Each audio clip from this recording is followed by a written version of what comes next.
नमस्कार दोस्तों आज दिनांक 11 अक्टूबर 2020 दिन रविवार को श्वेता मिश्रा यूट्यूब चैनल पर आप सभी का हार्दिक स्वागत है। दोस्तों हमारे यूट्यूब चैनल पर विद्यार्थी जीवन से संबंधित महत्वपूर्ण खबरें होती हैं जो कि ऑथेंटिक होती हैं। सभी ऑथेंटिक खबरों के लिए आप हमारा चैनल सब्सक्राइब कर सकते हैं। इसके बाद दोस्तों आप हमसे अन्य सोशल साइट्स में जुड़ने के लिए आप डिस्क्रिप्शन बॉक्स में उपस्थित लिंक के द्वारा हमसे जुड़ भी सकते हैं। तो दोस्तों इसी क्रम में आज की पहली खबर है 31,661 शिक्षक भर्ती का जिला आवंटन सूची जल्द। ये 31,661 शिक्षक भर्ती 69,000 शिक्षक भर्ती का आधा भाग है, जिसमें सुप्रीम कोर्ट के आदेशानुसार 31,661 शिक्षक भर्ती को करने का निर्णय लिया गया था। बेसिक शिक्षा परिषद के प्राथमिक स्कूलों में 31,661 शिक्षक भर्ती को जिला आवंटन सूची जल्द आएगी। 69,000 भर्ती के सापेक्ष तैयार 67,867 अभ्यर्थियों की जिला आवंटन सूची से ही अधिक गुणांक वाले छात्रों को सूचीबद्ध किया जाएगा। विभागीय अफसरों को यह सूची भेजी गई है, उनकी सहमति मिलते ही इसे घोषित कर दिया जाएगा। अभ्यर्थी परिषद की वेबसाइट पर इसे देख सकेंगे। जिलों में नियुक्ति के लिए काउंसलिंग कराने की तारीखों व अन्य निर्देश भी जारी हो सकेंगे। 69,000 सहायक अध्यापकों की जगह 31,661 पदों पर चयन होना है, क्योंकि सुप्रीम कोर्ट में भर्ती के कट ऑफ अंक प्रकरण की सुनवाई पूरी हो चुकी है, लेकिन फैसला अभी सुरक्षित है। इसके पहले शीर्ष कोर्ट ने 21 मई को 37,339 पदों को छोड़कर पदों की भर्ती करने के लिए राज्य सरकार को छूट दी थी, क्योंकि भर्ती की लिखित परीक्षा 45,357 शिक्षा मित्रों ने आवेदन किया। उसमें से 8,018 शिक्षा मित्र उत्तीर्ण हो गए थे, बाकी चयन से दूर थे। ज्ञात हो कि भर्ती की लिखित परीक्षा 6 जनवरी 2019 को हुई थी। नई जिला आवंटन सूची 67,867 अभ्यर्थियों की सूची बनाई गई थी। इसके बाद लेकिन वह कैसे बनेगा, इसका फार्मूला खोजा जा रहा है। इधर अभ्यर्थी लगातार परिषद मुख्यालय तक शासन तक दौड़ रहे हैं। तो आपको बता दूं कि अभी आवंटन सूची तैयार नहीं हुई है और उसमें अभी अभ्यर्थियों को थोड़ा इंतजार और करना पड़ सकता है। अधिकारियों को सूची भेज दी गई है और अधिकारी उसका सॉल्यूशन ढूंढ रहे हैं। लगातार आपको ये भी पता है कि 31,661 अभ्यर्थियों को जल्दी भी है। उधर 37,339 अभ्यर्थियों का कहना है कि भर्ती जब विज्ञापन एक साथ आया है तो भर्ती एक साथ होनी चाहिए। तो जो भी उचित होगा शासन उसी की ओर उचित कदम उठाएगा। इसके बाद सीएम ने 19 सितंबर को आदेश दिया कि एक सप्ताह में नियुक्ति हो दें। इसके बाद बेसिक शिक्षा के अपर मुख्य सचिव रेणुका कुमार ने 24 सितंबर को आदेश जारी किया। 30 सितंबर को बेसिक शिक्षा राज्य मंत्री डॉक्टर सतीश चंद्र द्विवेदी ने बैठक कर निर्देश दिया। तो आपको बता दूं तैयारी हो गई है पूरी तरह से, बस लिस्ट आना बाकी है, काउंसलिंग की तारीख आना बाकी है। जैसे ही सॉल्यूशन मिल जाएगा वैसे ही लिस्ट जारी कर दी जाएगी और साथ ही साथ काउंसलिंग की तारीखें भी जारी कर दी जाएंगी। फिर इसके बाद पुनर्मूल्यांकन में उत्तीर्ण 12 से करें आवेदन। ये आपको मैं लगातार 3 दिनों से सूचना दे रही हूँ। इसकी आवेदन की तिथि पहले 7 से 11 अक्टूबर थी। तकनीकी खामियों के कारण यह तिथि बढ़ाकर अब 12 अक्टूबर अपराह्न से 14 अक्टूबर तक कर दी गई है, जिसमें अभ्यर्थी आवेदन कर सकेंगे। ये मैटर 68,500 का है। इसके बाद दोस्तों अगली खबर है, ये देखिए, फिर अगली खबर है 31,000 शिक्षक भर्ती से। देखिए इसमें दिया हुआ है, आप लोग किसी प्रकार की चिंता ना करें। 69,000 शिक्षक भर्ती के सापेक्ष 67,867 अभ्यर्थियों को जिला आवंटन सूची से ही अधिक गुणांक वाले छात्र परेशान थे कि किसी जिले में अधिक गुणांक वाले नियुक्ति से रह जाएंगे और कम गुणांक वाले नियुक्ति पा जाएंगे। तो उनके लिए ये राहत वाली खबर है कि अब अधिक गुणांक वाले ही सूचीबद्ध किए जाएंगे। इसके बाद दोस्तों अगली खबर है, सीबीएसई ने बोर्ड परीक्षा का सैंपल प्रश्न पत्र जारी किया। यह बदलाव केवल आगामी बोर्ड परीक्षाओं के लिए है, यह हमेशा के लिए नहीं है, यह केवल आने वाली परीक्षाओं के लिए ही है। 10वीं के प्रश्न पत्र में 20% सवाल क्षमता आधारित होंगे। तो सीबीएसई ने सैंपल पेपर दिए हैं और यह केवल इसी साल के लिए है, सभी सालों के लिए नहीं है। इसमें 10वीं के प्रश्न पत्र में 20% सवाल क्षमता आधारित होंगे। तो दोस्तों सीबीएसई ने पाठ्यक्रम में 30% की कटौती करने की घोषणा भी की थी। इसी के अनुरूप सीबीएसई ने 10वीं व 12वीं के बोर्ड परीक्षाओं के लिए बचे हुए 70% पाठ्यक्रम के साथ सैंपल प्रश्न पत्र भी जारी किया है। 12वीं में पहली बार क्षमता आधारित सवाल पूछे जाएंगे। तो महत्वपूर्ण बदलाव भी सीबीएसई ने किया है, जिसमें 12वीं बोर्ड परीक्षा के दौरान पहली बार छात्रों से क्षमता आधारित प्रश्न यानी कि कॉम्पिटेंसी बेस्ड सवाल पूछे जाएंगे। प्रश्न पत्र में इन सवालों की संख्या कुल पूछे गए प्रश्नों की तुलना में 10% होगी। वहीं 10वीं बोर्ड परीक्षा में इस बार क्षमता आधारित सवालों की संख्या की बढ़ोतरी की है। प्रश्न पत्र में तकरीबन 20% सवाल क्षमता आधारित होंगे। पिछले बार ऐसे सवाल केवल 10% थे। यह बदलाव केवल आगामी परीक्षाओं के लिए है। यह केवल आगामी परीक्षाओं के लिए है। तो सीबीएसई ने लगातार बदलाव किया है। उसने कहा है कि जो कक्षा 10 में है उसमें 20% क्षमता आधारित सवाल होंगे और जो कक्षा 12 में है उसमें 10% क्षमता आधारित सवाल होंगे। यह केवल आगामी परीक्षाओं के लिए ही बदलाव है। तो सीबीएसई ने इस प्रकार का बदलाव किया है। इसके बाद 19 से 2 पालियों में चलेगी 9 से इंटर तक की कक्षाएं। देख रहे हैं आप, 19 से 2 पालियों में चलनी है इंटर तक की कक्षाएं। इंटर की कक्षाएं हैं जो कि 9 से इंटर तक की कक्षाएं 19 से 2 पालियों में चलेगी। वो 2 पालियां कौन कौन सी होंगी आपको अभी बताया जा रहा है। सबसे पहले 19 अक्टूबर से स्कूल खुल जाएंगे। अभी प्रथम चरण में सिर्फ कक्षा 9 से 12 तक के अभ्यर्थियों को ही कक्षाएं लगेंगी। कक्षाएं 2 पालियों में चलेंगी। पहली पाली में कक्षा 9 व 10 के छात्रों को बुलाया जाएगा। दूसरी पाली में कक्षा 11 व 12 के छात्रों को बुलाया जाएगा। एक दिन प्रत्येक कक्षा के सिर्फ 50% विद्यार्थियों को ही बुलाया जाएगा। शेष 50% विद्यार्थी दूसरे दिन बुलाए जाएंगे, यानी 50-50 टारगेट। उप मुख्यमंत्री डॉक्टर दिनेश शर्मा ने निर्देश दिए हैं कि विद्यार्थियों को स्कूल बुलाने के लिए अभिभावकों की लिखित सहमति लेना अनिवार्य होगा। किसी विद्यार्थी को स्कूल आने के लिए बाध्य नहीं किया जाएगा। उसे ऑनलाइन कक्षा पढ़ने का भी विकल्प दिया जाएगा। छुट्टी के समय में अंतराल रखा जाएगा और अलग अलग गेट से विद्यार्थियों को प्रवेश दिया जाएगा। अपर मुख्य सचिव आराधना शुक्ला की ओर से शनिवार देर शाम समस्त बोर्ड के माध्यमिक स्कूलों को सशर्त खोलने का शासनादेश जारी कर दिया गया। स्कूल में थर्मल स्कैनिंग होगी और साबुन या सैनिटाइजर से हाथ साफ करने के बाद ही किसी को अंदर जाने दिया जाएगा। 2 गज की दूरी का कैंपस व कक्षा दोनों में पालन किया जाएगा। शिक्षकों, कर्मचारियों व विद्यार्थियों को अनिवार्य रूप से मास्क पहनना होगा। तो आपको बता दूं 19 तारीख से 2 पालियों में कक्षाएं चलेंगी, जिसमें 9 से 9 व 10 की कक्षाएं सुबह और 11 व 12 की कक्षाएं शाम को चलेंगी। शाम को या दूसरी पाली जैसे भी होगा आपको फिर इन्फॉर्म किया जाएगा, यानी कि 2 पालियों में कक्षाएं चलेंगी। पहले दिन 50% स्टूडेंट, दूसरे दिन 50% स्टूडेंट, ऐसे छात्रों को बुलाया जाएगा। फिर इसके बाद छात्रों को अलग अलग गेट से घुसने की अनुमति दी जाएगी। विद्यालय किसी प्रकार का फोर्स नहीं करेगा कॉलेज आने के लिए और अभिभावकों की सहमति से ही विद्यालय बुलाया जाएगा। इसके बाद सैनिटाइजेशन, मास्क, सोशल डिस्टेंसिंग का ध्यान जरूर रखा जाएगा। इसके बाद दोस्तों अगली खबर है, परिवहन निगम में 21,700 पदों पर भर्ती की तैयारी।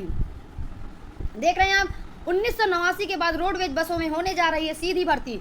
9,000 बसें हैं रोडवेज के पास, खुद की 3,000 अनुबंधित हैं।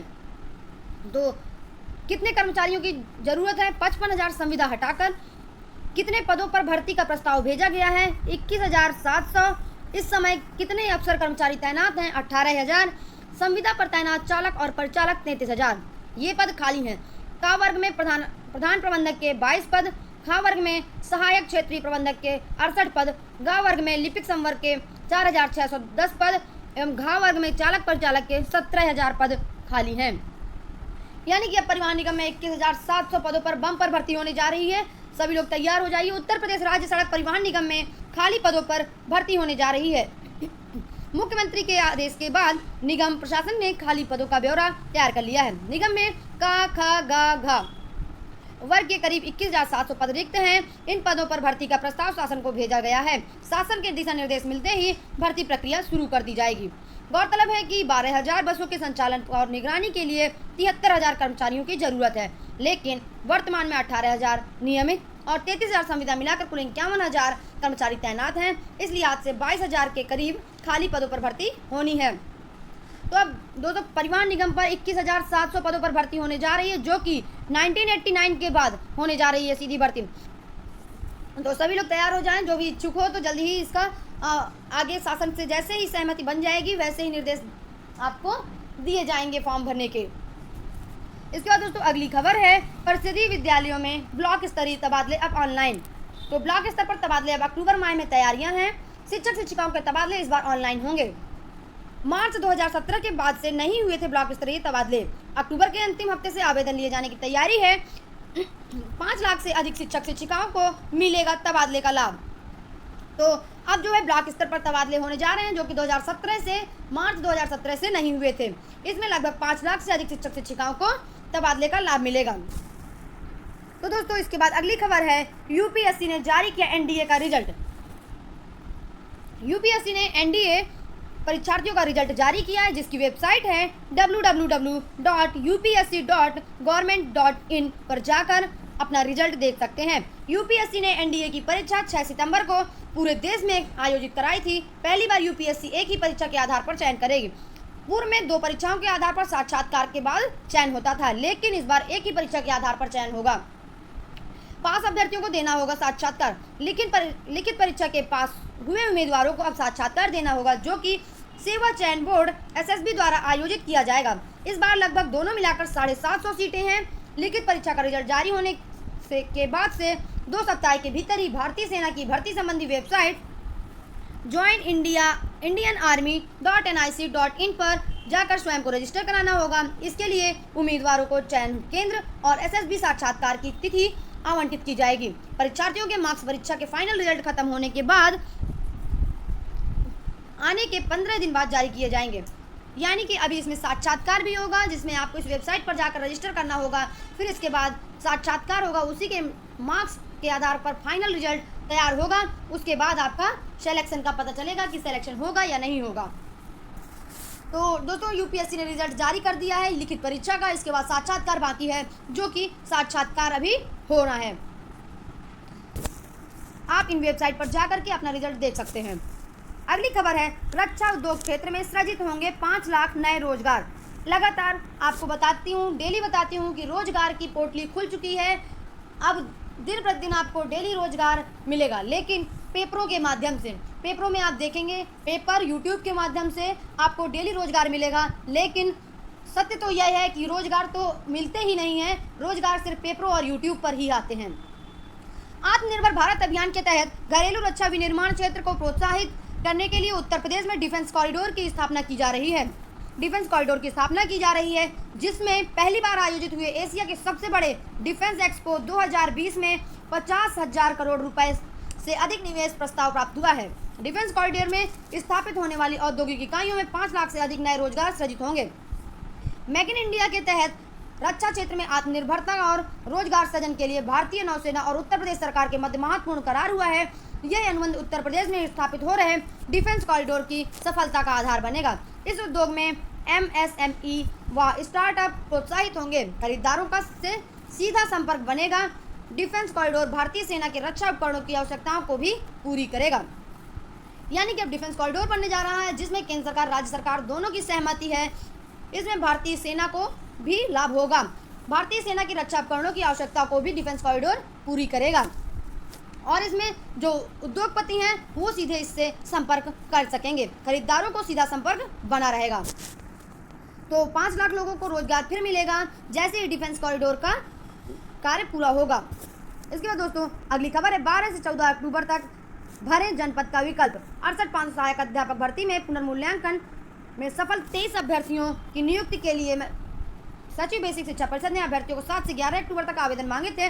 तकनीकी खामियों के चलते 12 से 14 अक्टूबर तक आवेदन किए जाने का मौका मिला। ये मैंने आपको पहले ही बताया था कि तकनीकी खामियों के कारण साइट चल नहीं पाई, जिसकी वजह से 7 से 11 की जगह 12 से 14 अक्टूबर कर दिया गया है। अभ्यर्थी अब इस वेबसाइट पर जा करके अपना आवेदन कर सकेंगे। upbasic.upsdc.gov.in पर जाकर आवेदन कर सकेंगे। इसके बाद अगली खबर है, यूपी पीएससी 1 साल में यूपी के 10,000 युवाओं को अफसर बनने की कवायद। कोविड के दौरान भी नहीं थमा भर्तियों का सिलसिला। सरकारी बंगला गाड़ी और ना जाने कितनी सुविधाएं।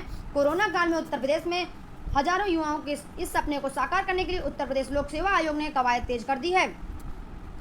तो इसमें यूपीएससी जो है वो 10,000 युवाओं को नौकरी देने जा रहा है। 10,000 युवाओं को 4600 ग्रेड पे या उससे ऊपर की नौकरी दे चुका है या देने जा रहा है।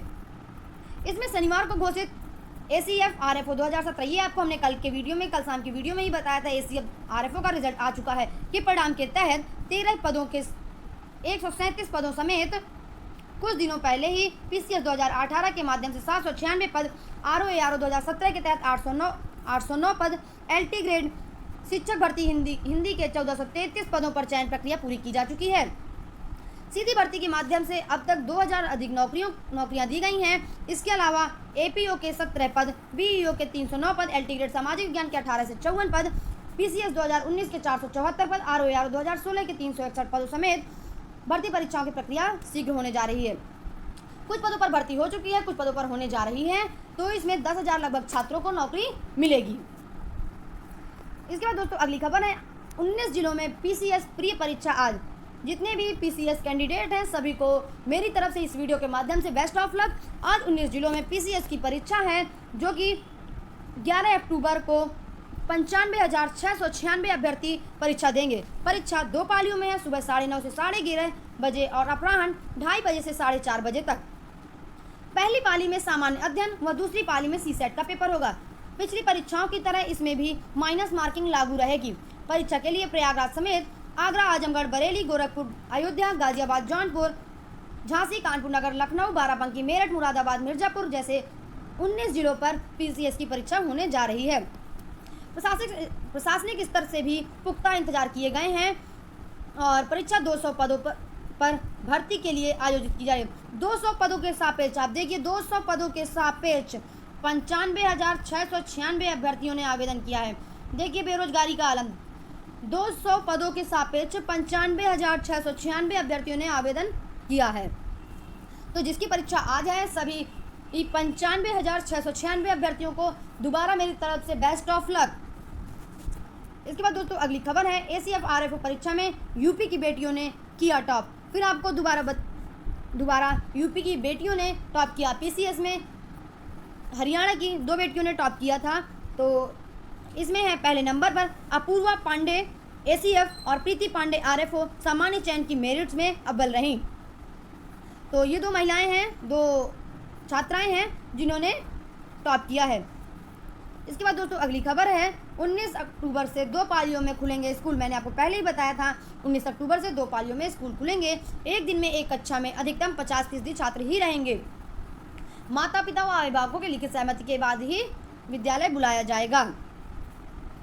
इसके बाद दोस्तों अगली खबर है कल से 19 अक्टूबर के बीच करें BTC DLED परीक्षा को ऑनलाइन आवेदन। तो 30 नवंबर से शुरू होने जा रही हैं BTC DLED की परीक्षा, जिसके लिए परीक्षा फॉर्म आ चुके हैं। उसमें 12 से 19 अक्टूबर तक परीक्षा फॉर्म को आप ऑनलाइन कर सकेंगे। वेबसाइट है आपकी www.btcexam.in पर जाकर आप अपना फॉर्म भर सकते हैं। इसके बाद दोस्तों अगली खबर है स्टेनोग्राफर ग्रेड C D को आवेदन शुरू। SSC ने ऑनलाइन आवेदन के लिए 10 अक्टूबर से 4 नवंबर का समय दिया हुआ है और स्टेनोग्राफर ग्रेड C और D की भर्ती आई है। इसमें आप SSC की वेबसाइट ssc.nic.in पर जाकर विज्ञापन जारी कर दिया है और आप यहां पर जाकर विज्ञापन को देख सकते हैं। कंप्यूटर आधारित परीक्षा 29 से 31 मार्च 2021 के बीच होगी। परीक्षा के लिए आवेदन 4 नवंबर 2020 तक आयोग की वेबसाइट में लिए जाएंगे। ऑनलाइन आवेदन 10 अक्टूबर से लेकर के 4 नवंबर तक है। कंप्यूटर आधारित परीक्षा होगी। आवेदन के लिए 6 नवंबर तक ऑनलाइन फीस जमा कर सकेंगे। शुल्क जमा करने के लिए SBI से 8 नवंबर तक चालान जनरेट कर सकते हैं।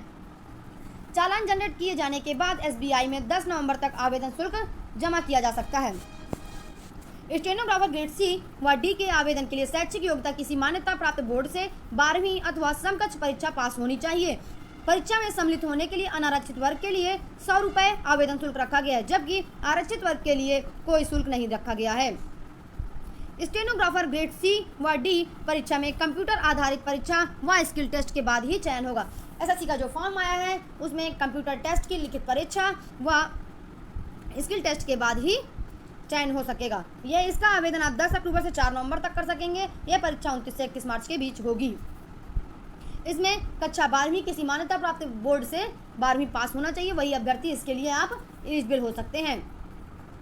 इसके बाद दोस्तों देखिए बालसन चौराहे पर DLED के छात्र मांग करते हुए DLED दूसरे सेमेस्टर में जिन छात्रों के बैक पेपर आया हुआ है उनको भी प्रमोट करने की मांग की गई है। यह छात्र बालसन चौराहे पर अपनी मांगों को पूरी करने के लिए प्रदर्शन कर रहे हैं। तो इसके बाद छात्रों की मांग है, अगर 72 घंटे में उनका निर्णय नहीं हुआ तो प्रदेशव्यापी आंदोलन होगा। मांग पूरी नहीं होने पर मंगलवार से आंदोलन तेज होगा। प्रदर्शन में कुछ प्रशिक्षु भी शामिल थे।